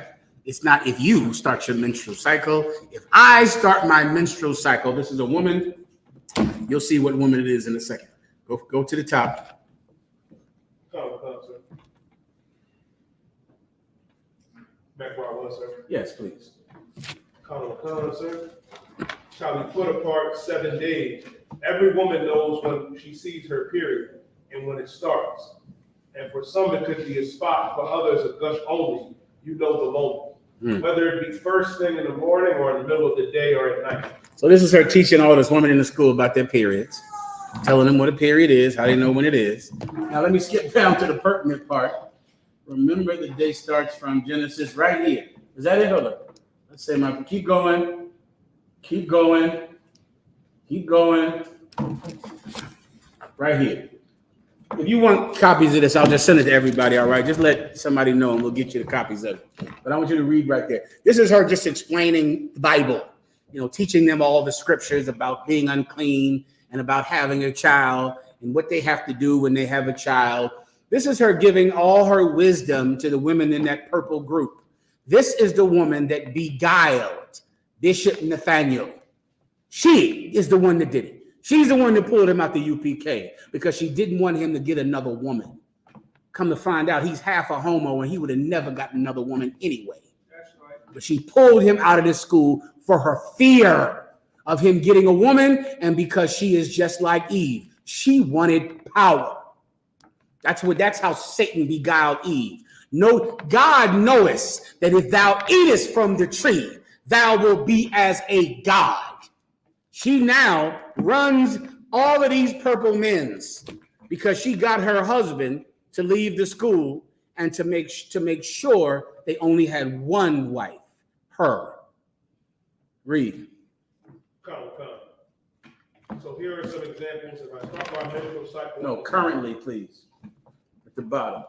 Currently go ahead. Sir. Currently in our various lands of captivity, we are gathering together to worship in homes and in buildings that are obviously not the holy tabernacle. Obviously, these places that we're gathering together in are not the holy tabernacle. They're buildings and homes. They're having their classes in people's homes. They're having their classes in buildings, not in the holy tabernacle. Keep going. Come, sir. The tabernacle in Jerusalem was destroyed. Oh, the tabernacle in Jerusalem is gone. It's destroyed. Keep going. We no longer have to keep the Levitical law of animal sacrifice. We don't have to kill animals anymore, which is why you brothers never say a law is done away with ever. Don't ever let that phrase come out of your stupid mouth. No laws are done away with. The law of animal sacrifice is not done away with. It is increased. It is made more stringent. It is not gone. The law of sacrifice is not done away with. The law of sacrifice is more stringent than it ever was. Now a lamb is not good enough. It's like the Most High increased the fine, increased the penalty. He didn't get rid of the penalty. Before you could kill a goat and be finished. Now you have to destroy your ego, destroy your selfish lust. The penalty went up. It didn't get erased. Everyone understands. Keep going. Christ did away with that. Don't ever say that. Keep going. When you have an issue of blood, you can fellowship. Read that again. When you have an issue, it's like when you have an issue of blood, you can fellowship. A little louder. When you have an issue of blood, you can fellowship. This is her teaching in that place. She is teaching that you can fellowship when you're on your period. You can. That's her purple doctrine. This is what she taught her husband. She taught him this. How do you know she taught him this? You damn near got to understand people. Because this benefits her. Do you understand? You know what? When I'm on my period, I can come to the class. I can come to the, she should just say, instead of saying you, she should say I. When I'm on my period, I can come to the Passover. I can come to all of the fellowshipping. I can come out and come to the class. If she doesn't come to the class because she's on her period, what could happen? Shabal? Oh, it's going to be some other pretty girls there. That's why she has to be there. She can't stay home. There's people trying to get her half a homo husband. He's safe, baby. Dumpling, don't worry about your man. He's all right. He's coming home. Some women are so terrified of you getting another wife. They will pervert the Bible so that anytime you go into that room, they are sitting next to you. They are always there because they are absolutely unconfident. They don't have any confidence at all. She makes up a rule that says she can fellowship on her period. And why? And in her mind, where does that rule come from?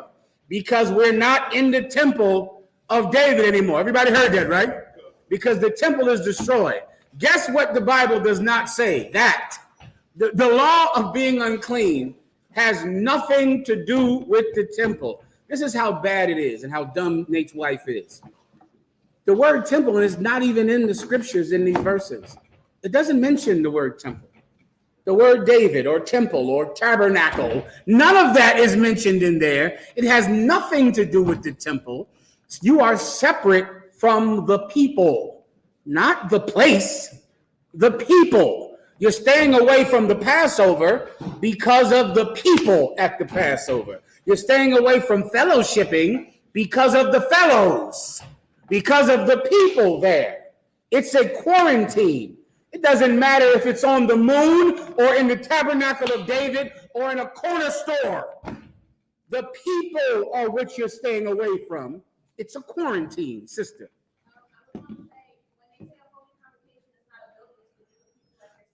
Give her a hand. That's it. That's what it is. Yeah, it has nothing to do with the building. Our laws are only pertinent in the building. The building gets destroyed. Knowest thou not that the Most High dwell in temples not made with hands? What difference does it make? She's a woman. And she's the one that's at fault, not Nate. Nate is silly and he's simple and he's just trying to fight his urges to have sex with other men. And he wants a woman. And listen, it's honorable when you're struggling. Nate is struggling with homosexuality, struggling with those urges to have sex with men, because he has had sex with a man in the past, Bishop Nathaniel. He's fighting to stop that, and he embraces this woman to help him. What does she do? Create a religion all about her. Create a religion about him not getting another wife and her getting to come into their building on her period. If you want this, I'll send it to you. Of course, you can read it for yourself. Any more, you can read down if you see something else that's pertinent at all. Okay. Can I get into Memorial Day? Can I read one? Do I have time to play a video about Memorial Day? Damn. Okay, hold on. You want me to go down now with you? I mean, brother, I do have a video queued up. Okay, just let me know if I should stop the class or if I can play his video. The video I want is about the brother who had his eyes gouged out of his head. I'll just play the video and that should be enough, all right, for tonight. Did I send you that? It's 20 minutes. No, not that one. Well, that's not the one I want then. Hold on 1 second.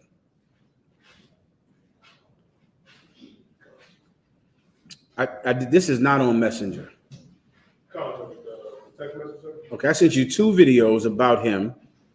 Oh, no, you're right. Yeah, this is, no. Yeah, play that one, but I'll skip you around for time's sake. Yeah, it says, episode 16. Okay, go ahead and play that.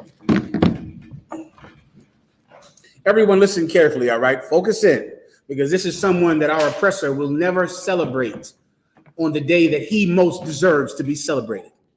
As you know, blacks and Hispanics, brother, they have been the bedrock core of the United States military since it began. In the Civil War, in the Revolutionary War, black and Hispanic men were the bedrock champions who won those wars. And I'm going back to the Revolutionary War, to Crispus Attucks, to Crispus, what's his name? Crispin Attucks, you can look it up. Crispus Attucks and hundreds of other men that fought and gave their lives so that America could become a mighty nation. They don't get remembered. In the South, they were denigrated and disgraced after they came home from war. I'm going to talk about a particular story. There was a big story of its day in South Carolina. Okay? I want you to hold that, Udiah, and then also hold with the screenshot that I sent you about South Carolina. It's a screenshot. Okay, if you have to give it to another brother, I'm going to try to run this down. Please play.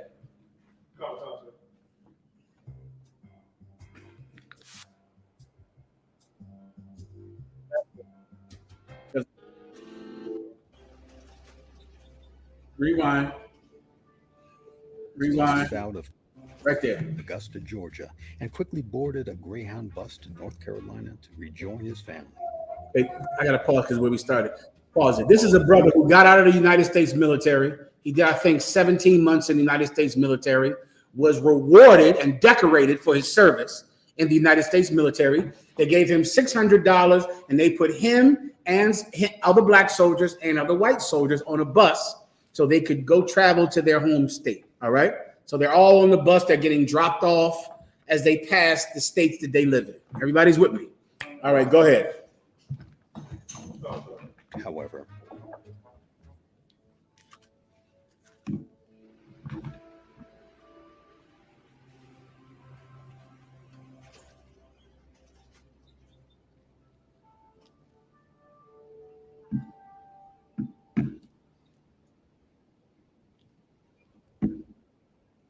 Okay, folks, this here is just a quick rest stop. So if y'all want to stretch your legs and whatnot, best to do so now, because we'll be moving on in exactly 10 minutes.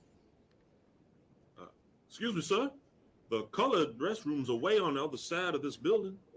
Do you think there'll be enough time for me to run over there? Now, how in the hell should I know? I ain't no expert on how long it takes you people to go to the bathroom. Unless you want to risk being left here, I'd say the answer is no.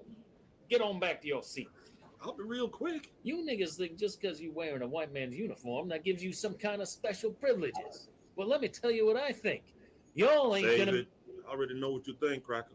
And I could have done my business and been back in the time it just took you to go running off in the mouth. You smart ass, you best watch your tone, boy, or I'm gonna throw your black ass off this damn bus and make you walk to wherever it is you're going. Thanks for the warning. after a while, the bus stopped. Pause. in Batesburg. That is from a transcript from the brother who told them exactly what happened. Orson Welles is going to read the transcript again towards the middle. That's what happened to him because he asked to go to the bathroom. He had to go to the bathroom. He went next. The devil, who was the oppressor who was driving the bus, was angered because he asked to go to the bathroom. It was too bold for him to speak that way, to even ask. He should have just sat in the seat and waited until his schedule would stop. Because he asked, could he stop and go to the bathroom? The oppressor was angered by his audacity, angered by it. Then he cursed the man. And then the brother cursed him back to assert his manhood. And then this happened. Continue. Carolina to let passengers off. The bus driver also got out and proceeded to contact the local police. He came back minutes later with Chief of Police Linwood Shull and a group of officers. That's him, Chief. The one wearing the army uniform. Mouthed off to me something awful. Ranting and raving like he owned the damn bus company. Now don't that just beat all? I bet he's drunk. All right, we'll handle it from here. You there, boy, come here. Is there a problem, sir? You just bet there's a problem, boy. And you made it. What the hell you doing mouthing off to the driver like you doing? But I did. I only asked the driver if I don't want to hear no excuses, boy. Where you coming from? Camp Gordon. I was discharged today. Got any discharge papers to prove that? Yes, sir. I'm going to pause you down for time's sake. Skip down to when you see, let me see Orson Welles. Skip down, let me see the picture. Keep going, skip. That's the brother. Hi, we're Visible, the wireless company that Let's makes bring things. the commercials when we can.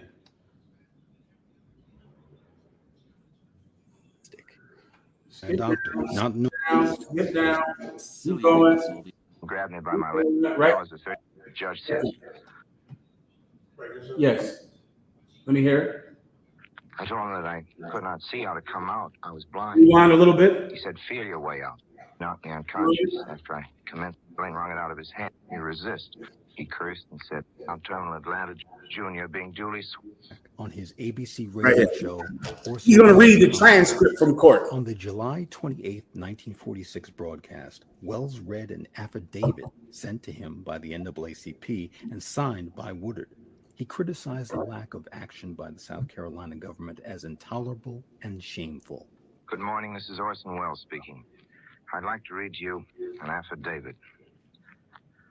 I, Isaac Woodward Jr., being duly sworn to depose and state as follows, that I am 27 years old and a veteran of the United States Army, having served for 15 months in the South Pacific and earned 1 battle star. I was honorably discharged on February 12, 1946 from Camp Gordon, Georgia, at 8:30 p.m. at the Greyhound Terminal, Atlanta, Georgia. While I was in uniform, I purchased a ticket to Winnsboro, South Carolina, and took the bus headed there to pick up my wife to come to New York to see my father and mother. About 1 hour out of Atlanta, the bus driver stopped at a small drugstore. As he stopped, I asked him if he had time to wait for me until I had a chance to go to the restroom. He cursed and said no. When he cursed me, I cursed him back. When the bus got to Aiken, he got off and went and got the police. They didn't give me a chance to explain. The policeman struck me with a billy across my head and told me to shut up. After that, the policeman grabbed me by my left arm and twisted it behind my back. I figured he was trying to make me resist. I did not resist against him. He asked me, was I discharged? And I told him yes. When I said yes, that is when he started beating me with a billy, hitting me across the top of the head. Brother, this is in 1946. When the cop twisted my arm behind my back, I assumed he did it to make me resist. That's what happened with Eric Gardner. That's what happened with, what's the other brother's name? George Floyd. When these cops grip you up and grab you like that, they are trying to make you resist. They want you to resist. So they grab you and touch you and twist you so you can go out because it hurts. Because you can't breathe. And because they want you to twist your body and to move, they want you to fight. Because the minute that you fight because you're struggling for air, they will be justified in killing you. This has been going on since 1946. Imagine how long before that it's been going on. Keep going. After that, I grabbed his billy and wrung it out of his hand. Another policeman came up and threw his gun on me and told me to drop the billy, and he dropped me, so I dropped the billy. After I dropped the billy, the second policeman held his gun on me while the other one was beating me. He knocked me unconscious. After I commenced to come to myself, he hollered, "Get up." I started to get up. He started punching me in my eyes with the end of the billy. When I finally got up, he pushed me inside the jailhouse and locked me. You started doing what? Pause. You started to punch him in his eyes with the billy club. You just kept hitting him in his eyes with the billy club. In both of his eyes, which lets you know how purposeful it is. That he hits him in one, hits him in the other, hits him in one, hits him in the other with a billy club to make sure that he's blinded for the rest of his life. And he was. And he was. Continue. I could not see. A policeman said, "Let's go up here and see what the judge says." I told him that I could not see how to come out. I was blind. He said, "Feel your way out." He said, "I'd be all right after I wash my face." He led me to the judge, and after I told the judge what happened, he said, "We don't have that kind of stuff down here." Then the policeman said, he wrung my billy out of my hand, and I told him if he didn't drop it, I'd drop him. That's how I knew it was the same policeman as that beat my eyes out. After that, the judge spoke and said, "I fine you $50 for 30 days in the road." And I said I'd pay the $50, but I did not have the $50 at the time. So the policeman said, "You have some money there in your wallet." He took my wallet and took out all I had. That was a total of $40 and took $4 from my watch pocket. I had a check for $694.70. Let me tell you what happened. Read down. Scroll down a little bit to the court case. Scroll down. Scroll down. Keep going. Keep going. Keep going. A little quicker. Pause. Stop right there. Let me tell you what happened. Orson Welles kept talking about this. It was ridiculous. It was a fervor, just like it was with Emmett Till. You brothers and sisters better thank the Most High for whoever invented the camera. Because if not for the camera, our oppression would be deeper than it is right now. The camera. Because white people have it in their mind that they are the good guys. They're the good people. Until someone records. And that's the way it always has been. That man came on, that man, his picture was in the newspaper with his eyes bludgeoned out of his head. And it shocked white people to something that they don't want to face. I'm not the good guy. I'm the villain. And this story was all over the world, just like Emmett Till's face went all over the planet. And it made white people face something about themselves that they don't even know is happening. They don't know what they're doing. They see a life that is perfect and built for them, and they don't know who is being bludgeoned to create it. They don't know. I got to move on because of my time. Well, this kept happening. Finally, because the state of Georgia wouldn't do anything about it, the federal government pressed charges against the sheriff and his deputy because it was on a bus route that was owned by the federal government and because he had a uniform on from the federal government. So now they took him to court. Play it. I'm wrapping it up. You died. Go ahead. Was also disgusted. He wrote a letter to Attorney General Tom C. Clark the following day, demanding that action be taken to address South Carolina's apparent reluctance to try the case. 6 days later, on September 26, Truman directed the United States Department of Justice to open an investigation in the case. Truman was the On president of October the United 2nd, States at that time. 1946, Go ahead. Police Chief Shull and several of his officers were indicted in U.S. District Court in Columbia, South Carolina. It was considered within federal jurisdiction because the beating had occurred at a bus stop on federal property, and at the time of the assault, Woodard was in uniform of the armed services. Come on, fast forward. Thanks to Jim Crow, blacks were excluded from serving on juries. Read that part. The case was heard. I'll do it for you. Because of Jim Crow was basically any southern state could exclude black people from anything based on race. Black people were not allowed to serve on a jury. It was illegal for a black person to serve on a jury. So the jury was just all white men. Continue. The very definition of a travesty of justice. Thanks to Jim Crow, blacks were excluded from serving on juries. So the case was heard by 12 angry white men. The local U.S. attorney charged with handling the case failed to interview anyone except the bus driver, a decision that Judge Waring, a civil rights advocate, believed was a gross dereliction of duty. Waring later wrote of being disgusted at the way the case was handled at the local level, commenting, "I was shocked by the hypocrisy of my government in submitting that disgraceful case." The defense was even worse. During the trial, for the benefit of the all-white jury, the attorney for Shull shouted racial epithets at Sergeant Woodard. It had gotten so bad. Man is the United States a decorated veteran of World War II. As he takes the witness stand to be a witness against the people that bludgeoned his eyes, the defense attorney just screams out and calls him a nigger the whole time he's on the stand for the benefit of the jurors, for their benefit. Continue. Waring put a stop to it by threatening the attorney with contempt of court. And this white man, this was a good white man who was the judge over this case. Good white man. He was trying his best just to be fair. And that's all blacks and Hispanics need from white people. Just for them to create some environment of fairness. Then we'll use our talent to overcome the rest. Because the tribe of Judah is talented. The tribe of Issachar, the tribe of Ephraim, the tribe of Benjamin are talented. If you can just make a fair place for us, we'll conquer any other obstacle. But you can't even have that place of fairness, even if you are a veteran of the United States military.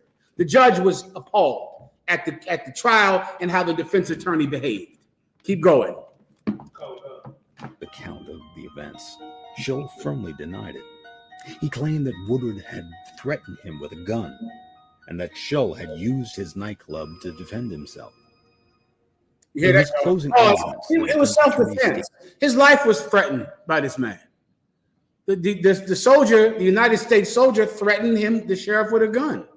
He was dangerous. The sheriff was in fear of his life. Does that sound familiar? Keep going. Stated to the jury. Gentlemen of the jury. Oh, this is what you mean. This is, if I could, this is directly from what the defense attorney said in his closing argument. This is it. This is a quote. Play. Already know that Woodard here is a member of an inferior race, a race prone to lying and public drunkenness. If you will recall, Chief Shull stated that he smelled alcohol on Woodard's breath. And before the chief arrived, Woodard was talking out of his place, ranting, if you will, to the bus driver, who was desperately trying to calm him down until the police could arrive. Now, I ask you, that's not the talk of a sober nigger from South Carolina, is it? Chief Shull has firmly denied this nigger's lies regarding the events, and done so under oath. Woodard threatened him with a gun, and my client, in a brave attempt to defend himself, used his nightclub to do so. Our own fine, upstanding local doctors contradicted statements made by these liberal army doctors the prosecution threw up here. Our doctors have stated, again, under oath, that it is next to impossible that repeated blows to the head, which, again, was defensive, could render any man, white or colored, blind. So, gentlemen of the jury, there you have it. You have your work cut out for you. All I can say to you fine, upstanding sons of the South is this. If you rule against Police Officer Shull, then let this South Carolina secede again. Pause. November 5th. Now you're going to understand something about your oppressor. He is, at his nature, a fascist. He scares people into allowing him to rule. He told these white men, if you convict this sheriff, then let South Carolina succeed again. Meaning, if you put him in jail, there's going to be civil war again. You cannot convict this sheriff. Don't you understand the real reason that you can't have progress in America? Because for every good white man that gives you student loans, that gives you loan forgiveness, that gives you rights, the backlash means civil war. So even good white men aren't willing to be kind to you because they don't want everyone to die because they treated you with self-respect. At the end of this trial, the sheriff was found not guilty. Not guilty. The judge was appalled. The judge wrote a letter to Truman. The judge had to leave South Carolina because they tried to kill him. The judge. Now put the screenshot up on the screen. This happened in 1946. Harry S. Truman, another white man that tried to be fair, a good white man, Harry Truman, the president, tried, of course. He bombed Hiroshima and Nagasaki. You think what they're doing to the Palestinians is terrible. You should see what they did to Hiroshima and Nagasaki. You'll cry real tears if you cry for them Palestinians. You should see what happened to those Japanese people over there in that day. Anyway, that being said, he tried to be fair to black people. On his State of the Union address, when he got reelected, he brought up this case and how unfair it was and how much work they had to do to make America more fair. He tried the best he could. Then now that happened in 1946. After that, and it was terrible and horrible, and the State of the Union speech, the inaugural address from the president was saying that we have to make things more fair. Then in 1961, what happened in South Carolina? Yediah? Oh God, in 1961, the dome of the South Carolina State House became home to the Confederate flag. 20 years later, after good white people tried to arrest this sheriff, after this man was blinded, do you know that the sheriff in the jail cell took him and said, have a drink of whiskey. It'll calm you down. Then when he wouldn't drink it, they held his head down and poured it on his face. That's in the transcript that Orson Welles read. He refused to drink it because he knew that if he drank that alcohol, they would say he was drunk. So he said, no, I don't want to drink. That's when they put it on his face. But he had no drug alcohol limit in his blood at all because he knew that if he took a drink of that alcohol, even though Lord knows he needed it in the pain he was in, he refused. And that's why they always say he was on drugs. He was high. He must have been, do you know he was smoking weed that day when they beat you and abuse you and take your life? They were doing that in 1946 and before. They fought. They tried. In 1961, they rose the Confederate flag over the State House of South Carolina. That's progress in America. If you try, if you fight for rights, if you elect Barack Obama as president, you're going to get Donald Trump next. You're going to get affirmative action struck down next. Because if you try at all to raise your head above the ground, white people are going to be there in anger to stuff you deeper underground. Now, if you're a brother out there, if you're a man out there that is a soldier, and there are certain men that are soldiers, you're born this way.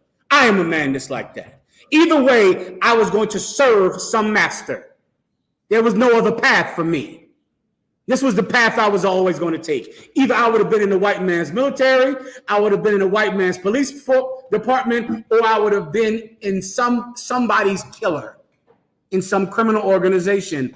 This was always the path for me. Later on, I realized who I was meant to serve.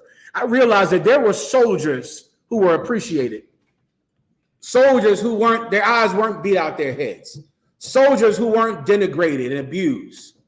I found my band of brothers. I found the men that I could be part of, that I could be one with. I found my Lord, Commanding General Yohanna, and I take orders from him, and I serve him. And you brothers found your Lord in here as well. You found your camp leader, or the captain above you, or the general above you. You're a soldier in here, and we thank you for your service. With that, pass the class over to Priest Officer Mahayaman.